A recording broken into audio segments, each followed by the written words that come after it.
위스콘신주 와우파카의 평소처럼 조용한 주택가 거리에서 고요함이 먼저 외침으로 깨집니다.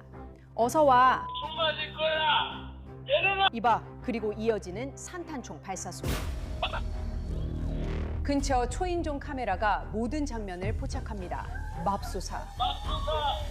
총격범은 누군가를 만나러 여기 왔지만 대화를 하러 온 건 아니에요. 그의 이름은 윌리엄 와일드 빌 젤렌스키예요. 전직 경찰이었지만 지금은 맹독성 뱀과 희귀 동물을 거래하며 살고 있어요. 그는 자신의 앞에 쓰러져 있는 18살 소년 라일리 마넨테가 자신이 아끼는 파충류를 거의 3만 달러어치나 훔쳤다고 믿고 있어요. 와일드 빌 옆에 서 있는 사람은 그의 여자친구 티파니 파월이에요. 그리고 그가 방금 총을 쏜 사람은 바로 그녀의 아들이에요. 총격 사건도 파충류 도난 사건도 있기 전에는 그냥 윌리엄 와일드 빌 젤렌스키가 있었어요. 그는 그렇게 유명한 사람은 아니지만 중서부 파충류계처럼 좁은 세계 안에서는 꽤 알려진 인물이에요. 그는 수천 달러에 달하는 맹독성 뱀과 희귀 도마뱀을 거래해요. 그들과 함께 영상을 찍기도 하죠. 그리고 평생 위험 속에서 살아온 사람처럼 말해요. 그는 티파니 파월과 그녀의 아이들과 함께 살고 있어요. 그녀의 아들 18살 라일리는 시끄럽고 충동적이며 엄마와 사귀는 남자에게 별로 존경심을 보이지 않아요. 총격 사건이 일어나기 일주일 전, 빌은 911에 전화해서 자신의 집에 도둑이 들었다고 말해요. 그는 상황실에 총기, 술, 그리고 가장 값비싼 파충류들이 도난당했다고 말해요. 동물들은 3만 달러 이상 가치가 있다고 주장해요. 그는 즉시 용의자들의 이름을 말해요. 라일리와 그의 10대 친구예요. 그리고 우리가 라일리에게 그 일에 대해 따졌을 때 우리가 그들이 했을 수도 있다고 생각했기 때문인데 그는 카메라를 확인해봐 라고 했어요. 은행에는 카메라가 있으니까 그들은 이미 카메라에 대해 알 만큼 똑똑했던 거죠. 드라이브스루일 수도 있지만 확실하지 않아요. 콘크리트에 발자국이 있었어요. 그날 밤에 남은 거예요. 그리고 나서 우리가 가서 그에게 따졌더니 그는 아니라고 아무것도 모른다고 했어요. 하지만 그 다음에 우리가 야 애쉬튼이라는 애는 어디 있냐 라고 물었죠. 그래서 그의 부모님 집에 가보자고 했어요. 그는 우리를 거기로 데려가기 거부했고 그들 중 한 명은 와일리가 근처 10번 고속도로 쪽 어딘가에 산다고 했어요. 그리고 다른 애는 엄마와 사는 것 같고 아버지는 애플턴에 산다고 했어요. 오늘 확인해보니 그들이 애플턴과 와우사우에 있었어요. 그래서 동물들을 어디에 숨겼는지 몰라요. 하지만 그 집에서 아무도 카멜맨솔을 피우지 않아요. 저만 피우는데 그들의 재떨이에서 빈 카멜맨솔 담배갑을 봤어요. 그들이 글러브 박스를 뒤지고 제 담배를 가져간 것 같아요. 그러니까 그게 증거는 아니지만 또 증거이기도 하잖아요. 네. 경찰은 사건 수사에 착수하고 빌은 다른 걸 키워요. 바로 복수심이죠. 그는 여기저기 전화하고 조사를 시작해요. 그는 사람들에게 범인이 누군지 정확히 안다고 말해요. 라일리. 경찰이 도난당한 파충류를 찾아주길 기다리는 대신 빌은 직접 되찾기로 결심해요. 그와 티파니는 무기들을 챙겨요. 산탄총, 다른 장총, 그리고 탄약도요. 나중에 수사관들은 차 안에서 망치, 칼, 심지어 수갑 한 쌍까지 목록에 올릴 거예요. 이런 것들은 총격 사건 이후에야 보고서에 등장하지만 돌이켜보면 그 준비는 부인할 수 없어요. 밤 10시쯤 그들은 조용한 주택가인 맨 스트리트로 들어서요. 초인종 카메라가 나중에 그 시각을 확인해 줄 거예요. 그들의 헤드라이트가 혼자 걷고 있는 한 사람을 비춰요. 라일리 마넨테 파월이에요. 빌이 차를 멈추고 산탄총을 들고 내립니다. 문은 열린 채로 엔진이 돌아가고 있고 대치는 순식간에 격해집니다. 티파니 라일리의 엄마도 차에서 내리고 한순간 초인종 영상에는 그녀가 소총을 들고 있는 듯한 모습이 보입니다. 양말에 호박스가 묻었어. 양말에 호박스가 묻었어. 라일리는 셔츠를 벗습니다. 수사관들은 이 점을 나중에 다시 언급할 것입니다. 그는 빌에게 총 없이 싸워보라고 소리칩니다. 쓸데없는 사람처럼 싸움을 벌여봐. 그걸 내려놓고 내 주먹으로 싸워. 떠나려는 눈에 띄는 시도는 없어. 아무도 무서워서 물러나는 기색도 없어. 몇 초 뒤 총성이 들려. 그가 쐈어. 그가 진짜 쐈어. 이웃이 밖을 보니 차 뒤에 얼굴을 바닥에 대고 쓰러진 시신이 보였어. 그건 라일리, 티파니 아들이야. 하지만 빌과 티파니는 차량의 앞좌석에 다시 앉아있고 라일리에게 손도 대지 않고 맥박도 확인하지 않아. 그걸 내려놓고 막대기에 시키네. 경찰관들이 신속하게 도착해서 현장을 통제해.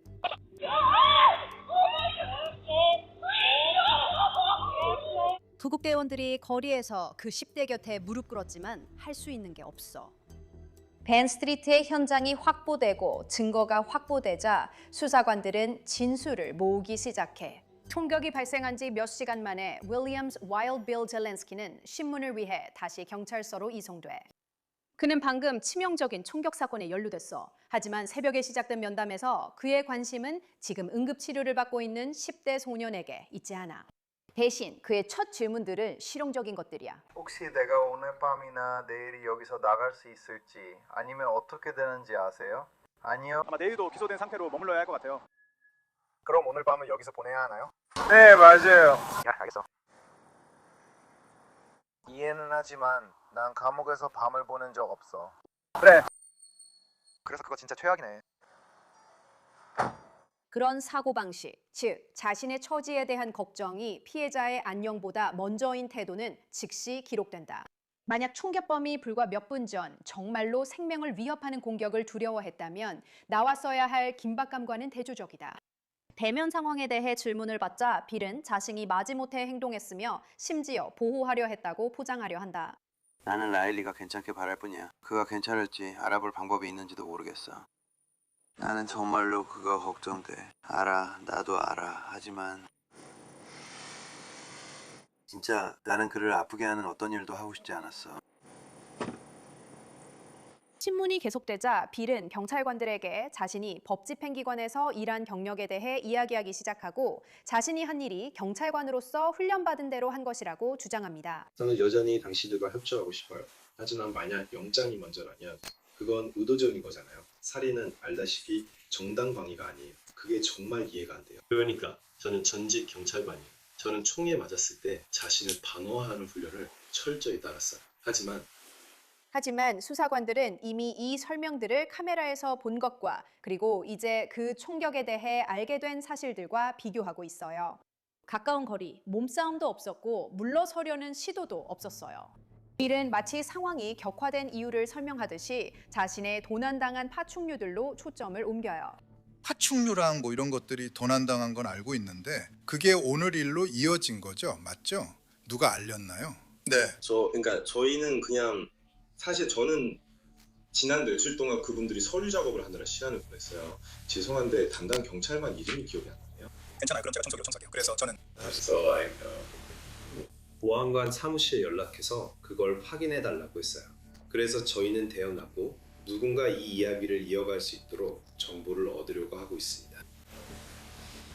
그들에게서 무엇이 사라졌나요? 그리고 당신이 동물들을 좋아한다는 것도 알고 있습니다. 그리고 저는 그 동물들이 주는 걸 원하지 않아요. 네, 형사들에게 이것은 정당화가 아니라 동기를 보여줍니다. 빌이 사라진 파충류에 얼마나 무게를 뒀고 도난을 얼마나 개인적으로 받아들였는지 알 수 있습니다.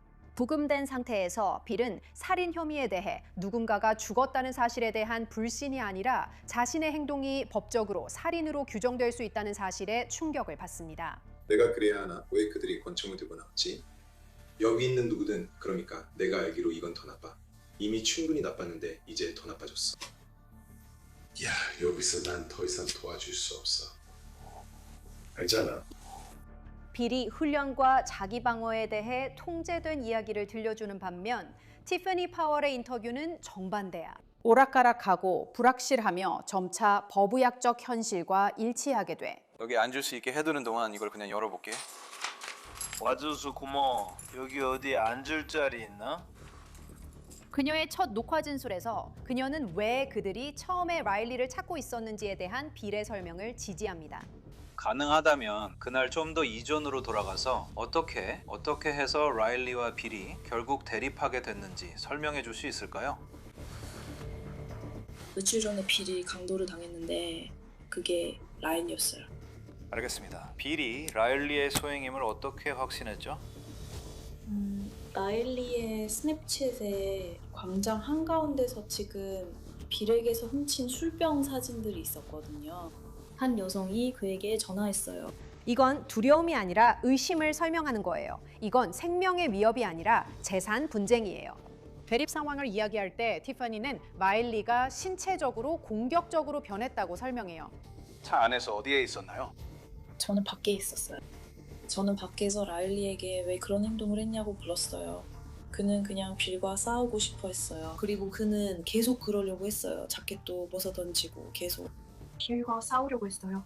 그가 뭘 했고 이유도 말했나요? 그는 물건들을 가져갔어요. 그는 인정하지 않았어요. 인정하려 하지도 않았어요. 알겠어요. 그러니까 그는 내내 부인하고 있었군요. 그리고 그는 우리가 그의 아버지 집에서 그를 데려오려고 가는 중이라고 말했어요. 그리고 그는 계속 부인했어요. 알겠어요. 그곳에 라일리만 있었나요? 그럼 당신 빌 라일리만 있었던 건가요? 알겠어요. 몇 시쯤이었는지 기억나세요? 아마 10시쯤이었던 것 같아요. 알겠습니다.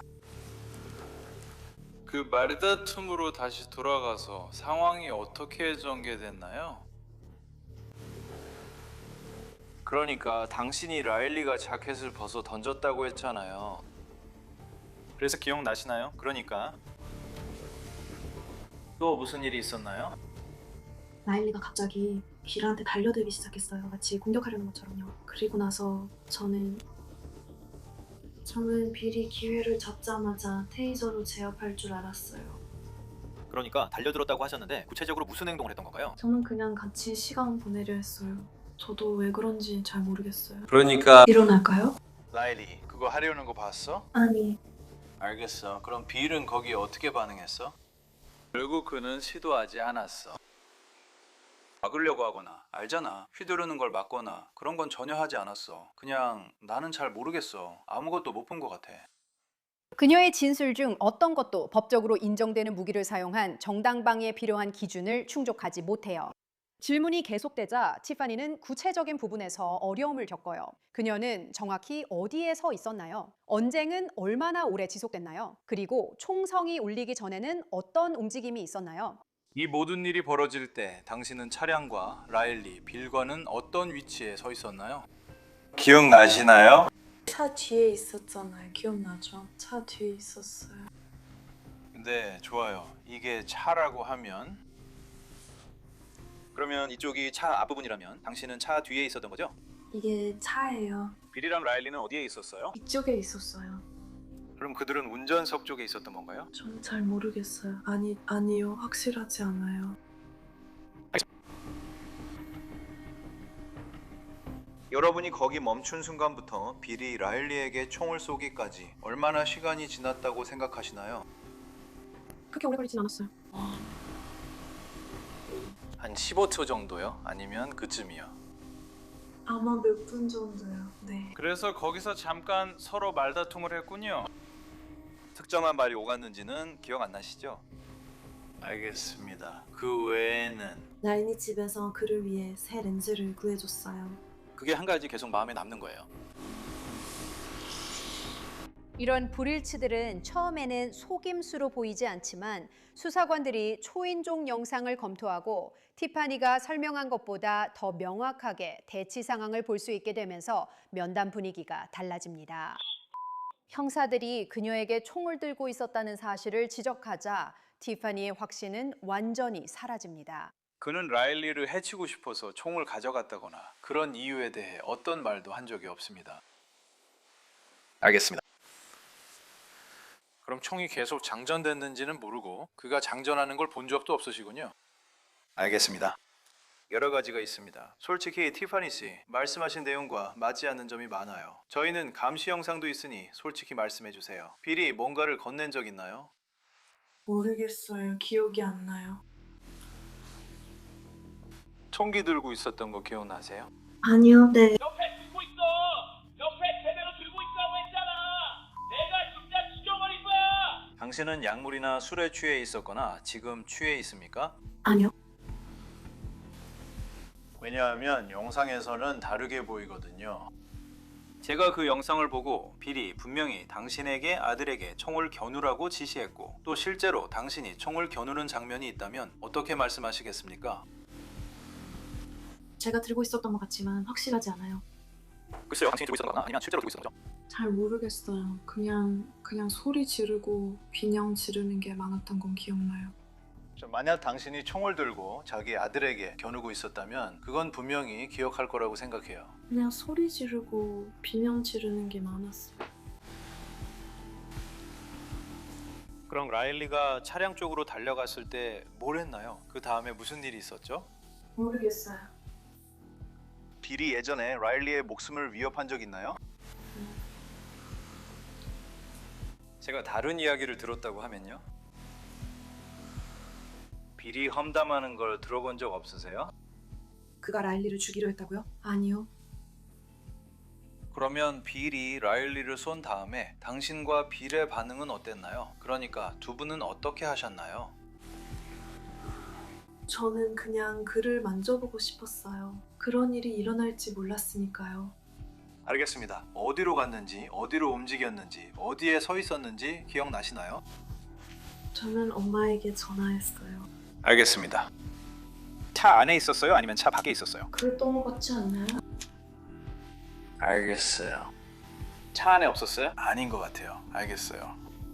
10대 소년이 심각한 부상을 입고 누워 있었지만 아무도 도움을 주려 하지 않았어요. 수사관들은 또한 산탄총이 있었는지에 대해서도 질문합니다. 빌이 단순히 동물들을 데리러 가는 거라면 왜 가게에서 산탄총을 챙겼을까요? 그가 왜 산탄총을 챙기는지 아무 말도 안 했나요? 그는 산탄총을 아무도 훔쳐가지 않게 하려고 챙겼다고 생각했어요. 그는 동물들에 대해 듣기 전에 이미 산탄총을 챙겼어요. 그럼 그는 동물 위치를 듣기 전 산탄총을 차에 넣었단 말인가요? 네. 그럼 동물들이 어디에 있는지 몰랐다면 그가 산탄총을 차에 넣은 의도는 뭐였죠? 그는 늘 차에 총을 뒀어요. 그는 평소엔 총을 가지고 다녔지만 마을 갈 때는 안 가져갔어요. 맞아요. 알겠어요. 왜냐하면 다른 것들은 모두 도난당했으니까요. 그래서 그는 항상 차에 총을 가지고 있었나요? 네, 알겠어요. 그가 도난당한 것들 말고도 당신이 본 다른 권총이 있었나요? 아니요. 이 산탄총 본 적 있나요? 아니요. 본 적 있다고요? 또 어디서 봤나요? 그의 권총을 도난당한 이후로 그는 계속 소지하고 있었어요. 그럼 그게 평소에도 차에 있었던 건가요? 아니면? 네. 이것은 순간적인 충동 반응이라는 어떤 주장도 직접적으로 약화시킵니다. 인터뷰가 계속되면서 티파니는 더 많은 모순에 직면하게 됩니다. 무기와의 근접성, 빌의 녹음된 지시, 그리고 그들 사이에서 통제가 오가는 모습을 보여주는 영상까지요. 그럼 떠날 때 특별한 의도는 없으셨단 말씀이군요. 빌은 라일리에 대해 언급한 적이 없습니다. 그는 그를 대면하거나 찾거나 이야기하려고 했다는 말을 한 적이 없습니다. 다시 연락을 시도했나요? 그가 갑자기 동물들을 데리러 가는 것에서 라일리와 싸우고 싶어하는 쪽으로 바뀐 이유에 대해 특별히 흥분하거나 눈에 띄는 행동을 했던 게 기억나지 않으시죠? 알겠습니다. 알겠습니다. 제가 영상에서 언급했듯이 분명히 총기를 들고 있는 모습이 보입니다. 그런데 그게 기억나지 않는다고 하시는 건가요? 아들에게 총 겨눈 것도 기억 안 나십니까? 빌이 당신에게 뭐라고 했는지 기억나지 않으십니까? 그리고 중범죄 전과자 맞죠? 네. 좋아요. 그러니까 당신은 총기를 소지할 수 없다는 걸 이해하고 계시죠? 상황을 말씀드리겠습니다. 오늘 당신은 중범죄 전과자의 총기 소지 혐의와 보호 관찰에 따른 구금 조치로 체포될 예정입니다. 티파니는 거의 반응하지 않습니다. 그녀는 그냥 앉아서 그 말을 이해하려고 애쓰고 있습니다. 반스트리트 현장으로 돌아가서 경찰관들은 사건의 중요한 모든 것들을 기록하기 시작합니다. 시신의 위치, 차량의 위치, 머리 위 가로등의 각도까지 모두 기록합니다. 빌은 이미 자신이 정당 방위였고 위협을 느꼈다고 말했습니다. 하지만 살인사건 수사에서는 진술이 두 번째입니다. 가장 중요한 것은 증거입니다. 그리고 증거는 거짓말을 하지 않습니다. 그들은 차량 안에서 산탄총을 회수합니다. 또 다른 장총이죠. 탄약도 가지런히 놓여 바로 쓸 수 있게 되어 있습니다. 이 무기들은 단순히 대화가 잘못 흘러간 상황과는 전혀 맞지 않습니다. 칼, 결박도구, 망치 이런 도구들은 당황해서가 아니라 계획적으로 준비된 것임을 보여줍니다. 수사관들은 일어나지 않은 일들도 기록합니다. 응급처치를 시도한 흔적이 없고 총격범이 자신의 차에서 안전하다고 느낀 후에야 도움을 요청하는 전화를 했습니다. 그리고 그 10대가 무기를 휘둘렀다는 어떤 흔적도 없습니다. 그녀는 도우러 가지도 아무것도 하지도 않았고 그들은 매우 침착했어요. 그들은 누구죠? 빌이랑 그 여자요. 빌이 그가 나한테 달려들어 내가 그를 쐈어 라고 말했어요. 그가 그렇게 말하는 걸 들었나요? 네, 그가 저한테 말했어요. 누가 당신에게 말했어요? 그가 총소리를 들었어요. 그래서 제가 밖으로 나갔죠. 그 사람들이 먼저 왔어요. 빌이랑 티파니가 우리 집에 왔어요. 제가 차를 집에 대고 있었는데 그 사람들이 같이 들어왔어요. 그래서 저는 도대체 저 사람들이 왜 온 거지? 라고 생각했죠. 알겠죠? 그리고 그 사람들이 라일리가 빌을 터졌다고 말했어요. 그리고 빌이 경찰서에 가서 얘기하라는 전화를 받았다고 했어요. 그리고 그 사람들이 끝나고 다시 올게 라고 했어요. 그래서 한 25분 정도가 지났고 우리는 여기 앉아 있었어요. 그리고 저는 총소리를 들었어요. 그래서 저는 그 작은 창문으로 내다봤고 그들의 차 안을 봤어요. 제가 봤을 때 두 사람 다 차 안에 앉아 있었어요. 그냥 차 안에 앉아 있었죠. 저는 차 뒤에서 큰 게 움직이는 걸 보고 저 사람들이 사람을 친 건가? 라고 생각했어요. 보행자를 친 줄 알았어요. 그래서 저는 더 가까이 나가서 라일리가 그렇게 앉아있는 걸 봤어요. 그리고 저는 라일리 괜찮아? 라일리 괜찮아? 라고 말했어요. 그리고 그는 움직이지 않았고 그들은 그냥 거기 서 있었어요. 당신은 그가 총 밖에 있었다고 했지만 또 차 안에 앉아 있었다고도 했어요. 그들은 차 안에 앉아 있었고 저는 창밖을 보고 있었어요. 그래서 저는 창밖을 보고 있었어요. 그건 그 다음이었어요. 그러니까 그건 총성이 나기 전이었어요. 그건 총성이 난 후였어요. 아마 그가 다시 차에 탄 것 같아요. 그들이 도망가려고 했는지는 모르겠어요. 창밖을 봤을 때 그들은 차에 있었어요. 그래서 저는 혹시 타이어가 터졌나 생각했어요. 그런데 왜 쓰레기 봉투가 차 뒤에 있지? 그래서 밖으로 나가서 얘들아 우리 아무것도 모르는데 대체 뭐 하는 거야? 무슨 일이 있었는지 우리 전혀 모르겠어 라고 말했어요. 라일리는 이렇게 있었어요. 그래서 제가 그녀가 아는 거야? 라고 했지만 그는 당연히 반응도 없었고 움직이지도 않았고 그녀는 가만히 서 있었습니다. 그는 침착했고 체포됐을 때 그녀는 가만히 있었어요. 그래서 저는 병원에 가야 해요. 그의 상태를 확인해야 해요. 라고 말했어요. 그래서 그녀는 차를 얻어 타고 도망친 것 같아요. 이런 세부 사항들이 이야기를 내 목숨이 위태롭다고 느꼈다에서 나는 보복을 원했다로 바꾸는 거예요. 한편 사건의 절반은 다른 곳에서 전개되고 있어요. 불씨가 되었던 도난당한 파충류들이 발견돼요. 총격 사건이 발생한 지 하루 만에 수사관들은 도난당한 파충류들을 와파카 외곽에 있는 작은 집에서 찾아냈어요. 그 집은 라일리와 연관된 친구의 집이었어요. 동물들은 지하실에서 임시로 만든 테라리움과 플라스틱 통에 보관된 채 살아있는 상태로 발견됐어요. 도난 재산 사건은 이제 종결되었어요. 하지만 그 파충류들이 지하실에서 옮겨질 때쯤에는 이미 수사가 절도에서 살인으로 전환된 상태였어요. 윌리엄 와일드 빌 젤렌스키는 18세 라일리 마넨테 파워를 총으로 살해한 혐의로 1급 고의 살인죄로 기소되었어요. 티파니 파월 역시 공범으로서 1급 고의 살인죄와 중범죄 전과자의 총기 소지 혐의로 기소되었어요. 그리고 그들이 판사 앞에 서기 전에 사건 기록이 다시 한번 늘어나는데 새로운 증거가 아니라 교도소에서 녹음된 통화 내용 때문이에요. 살인 사건도 신속한 재판이 있는지 모르겠지만 모두 신속한 재판을 받을 권리가 있잖아요. 저도 그걸 원해요. 맞아요. 저는 당신이 그런 말을 쓰는 게 듣기 싫어요. 저는 아들이 살해된 사건과 무관해요. 엄마, 저 거기 있었던 건 사실이에요. 알아요. 포샤를 위해 당신이 그런 말 하는 걸 듣고 싶지 않아요. 가슴이 아파요. 그래요. 우리는 끔찍한 결정을 내렸고 그로 인해 세상에서 가장 최악의 결과를 맞이하게 됐어요. 하지만 그건 당신에게는 전혀 의도가 없었잖아요. 저는 그냥 하나님을 믿고 있어요. 이 일이 잘 풀릴 거라고요. 어쨌든 제 잘못이 아니에요. 제가 라일리를 잘못 키웠어요.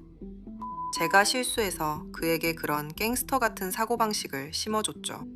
그리고 정말 그걸 고치려고 애썼는데 안 됐어요. 교도소 시스템 전역에서 또 다른 녹음이 무드 카운티 구치소에서 윌리엄 젤렌스키가 통화하는 장면을 포착합니다. 여보세요? 이 통화는 무료 통화입니다. 대답해 주세요. 우드 카운티 구치소에 수감 중인 재소자입니다. 그래서 이제 여러분이 알아낸 게 뭐예요? 네, 티파니 로사 어머니께서 티파니 로사에게 편지를 보내지 않길 원하신대요. 왜요? 그건 저도 잘 모르겠어요. 그분이 당신께 매우 화가 나 계시고 전기 의자가 아직 있었으면 좋겠다고 생각하시는 듯해요. 제가 이런 일로 전기 의자에 보내고 싶으신 거군요. 처음부터 검사들은 두 피고인을 아주 다르게 대했습니다. 재판 전에 티파니는 유죄 인정 합의를 받았고 그녀는 이를 받아들여 1급 무모한 안전 위협 혐의 그리고 중범죄자의 총기 소지 혐의에 대해 유죄를 인정했습니다. 그녀는 징역 15년과 8년의 보호 관찰을 선고받았습니다. 하지만 와일드 빌은 유죄 협상을 받아들이지 않았습니다. 그는 법정에서 자신의 입장을 밝히길 원했고 실제로 그렇게 했지만 결과는 그의 뜻대로 되지 않았습니다. 5일간의 증언 끝에 와일드 빌은 1급 고의살인죄로 유죄 판결을 받았습니다. 선고 공판에서 법정은 조용했습니다. 라일리의 친할머니가 유족 진술을 하기 위해 일어섰을 때 그녀의 목소리에는 3년 동안 억누여 있던 분노가 날카롭게 담겨 있었습니다. 저는 라일리를 정말 사랑합니다. 그는 제 인생의 빛이었습니다. 우리는 항상 함께 웃었어요. 그가 정말 많이 그리울 거예요. 와일드 빌이 그를 데려가서 죽였어요. 그는 제 손자를 쏘기로 선택했어요. 제발요, 판사님. 이 남자는 또다시 사람을 죽이기 전에 감옥에 가둬야 해요. 저는 그가 이 일로 감옥에서 썩었으면 합니다. 판사님, 그는 직접 산탄총을 장전하기로 선택했습니다. 그는 인간의 생명을 전혀 신경 쓰지 않고 제 손자에게 산탄총을 겨누기로 선택했습니다. 그는 이 법정 전체를 채울 만큼 많은 무기를 차에 가지고 있었습니다. 그가 무장하지 않은 10대가 그렇게 두려웠다면 감옥에서 죄수들과 살인범들을 만나게 될 때가 정말 기대됩니다. 그가 정말 두려워하길 바랍니다. 그녀가 말을 마치자 방 안에선 모두가 숨을 내쉽니다. 그리고 또 다른 목소리가 올라오는데 똑같이 가슴 아픕니다. 어린 시절에도 그는 나이에 비해 똑똑했고 예상치 못한 재치와 다정함, 장난기까지 있었습니다. 그는 방을 웃음과 밝은 기운으로 채웠습니다. 그녀의 진술은 길게 이어지며 라일리가 어떤 사람이었고 또 어떤 사람이 될 수 있었는지를 그려냅니다. 그는 너그럽고 유머러스했으며 사람이 가질 수 있는 가장 크고 관대한 마음을 지녔습니다. 그는 혼란스럽고 무너진 가정 환경 속에서 힘겹게 살아왔습니다. 그의 어머니는 어린 시절부터 정신 건강과 행동 문제로 힘들어하셨습니다. 라일리는 이 재판에서 그려진 모습보다 훨씬 더 많은 면을 가진 사람이었습니다. 그는 17살이었습니다. 그는 아침 6시에 일어나서 하루 종일 열심히 일했고 집에 와서는 아들과 놀아주고 밥을 먹이고 재워주고 여자친구와 시간을 보내고 비디오 게임도 했습니다.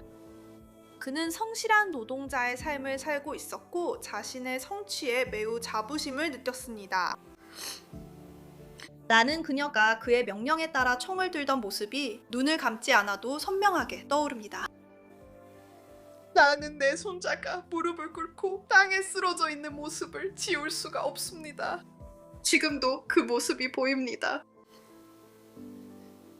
저에게 남은 시간이 얼마나 되나요? 저는 그가 죽는 데 걸린 10에서 15초 동안에 갇혀 있어요. 그녀는 분노와 슬픔 그리고 지침을 하나로 담아 판사에게 간절히 호소하며 말을 맺어요. 제 손자의 생명을 앗아간 그 남자가 자신의 남은 인생으로 대가를 치르는 것이 당연하다고 생각합니다. 그는 제 라일리에게 전혀 자비를 베풀지 않았어요. 저는 법이 그에게 가석방 없는 무기징역로 그 대가를 치르게 해주시길 부탁드립니다. 감사합니다. 법정에서 피고인에게 발언 기회를 주자 와일드 빌은 그 기회를 거절하지 않습니다.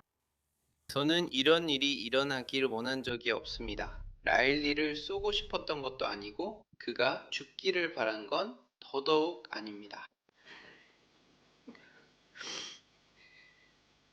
정말 죄송합니다. 레이먼드 후버 판사는 전혀 흔들리지 않았습니다. 하지만 총격 사건 이후 그의 행동 또한 이 법정을 우려하게 만들었습니다. 그는 라일리를 확인하러 가지도 않았고 도움을 줄 수 있는지 확인하러도 가지 않았습니다. 그는 멀리 서 있었습니다. 그는 자신에게 달려들지 않을 것이라는 걸 확실히 하고 싶었다고 주장합니다. 네. 저는 산탄총이 발사되고 라일리가 쓰러진 걸 알고 난 후에도 그가 그렇게 생각했다는 걸 믿기 어렵습니다. 분명히 그가 어떤 도움이라도 줄 수 있었다면 상황이 달라졌을 수도 있었겠죠. 하지만 그가 적어도 더 나은 표현이 없어도 그렇지만 자신의 의붓 아들이 어떻게 되었는지 확인조차 하지 않았다는 사실이 이 법정을 우려하게 만듭니다. 그의 사고 과정에 반절이 있음을 보여줍니다. 그리고 몇 분 후 판결이 확정됩니다. 35년 후에 감독 조건부 석방 심사 대상이 되는 종신형입니다. 라일리의 죽음은 모든 것을 바꿨지만 아무것도 해결하지 못했습니다. 한 소년이 세상을 떠났고 두 가족이 파괴되었으며 모든 것의 시작이었던 싸움, 즉 고난당한 몇 마리의 파충류를 둘러싼 일은 결코 그 대가를 치를 만한 가치가 없었습니다. Law and Crime의 크리스틴 손입니다.